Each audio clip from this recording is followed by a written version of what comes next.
Hello అండి, మంచి healthy రెసిపీతో వచ్చేసాను.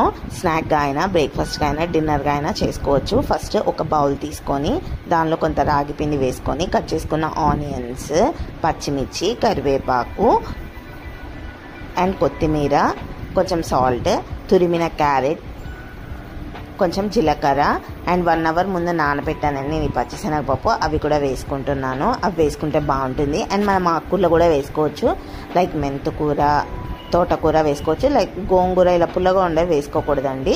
ఇవి ఇలా వేసేసుకుంటే చాలా హెల్తీగా ఉంటుంది. ఇంకా ఆకుకూరలు ఇలా మంచిగా వాటర్ పోసుకొని ఈ కన్సిస్టెన్సీలో కలిపెట్టుకొని ఒక హాఫ్ అన్ అవర్ పక్కన పెట్టేసుకోవాలండి. హాఫ్ అన్ అవర్ తర్వాత తీసుకొని మంచిగా ఒక రౌండ్గా బాల్లా చేసుకొని బాల్ లాగా రౌండ్గా ఒత్తుకొని తర్వాత ప్యాన్ పెట్టుకొని కొంచెం హీట్ అయిన తర్వాత 1 టేబుల్ స్పూన్ ఆయిల్ వేసుకొని మంచిగా ప్యాన్ మీద ఇలా ఒత్తుకోవాలండి.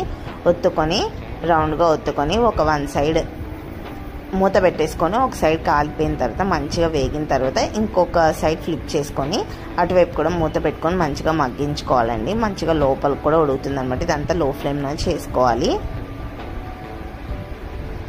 తర్వాత సర్వ్ చేసుకొని మళ్ళీ నెక్స్ట్ కూడా నేనైతే ప్యాన్ మీద ఒత్తుతున్నాను. మీరైతే కావాలంటే బటర్ పేపర్ మీద కూడా ఇలా ఒత్తుకొని దీని పెనం మీద వేసుకోవచ్చు.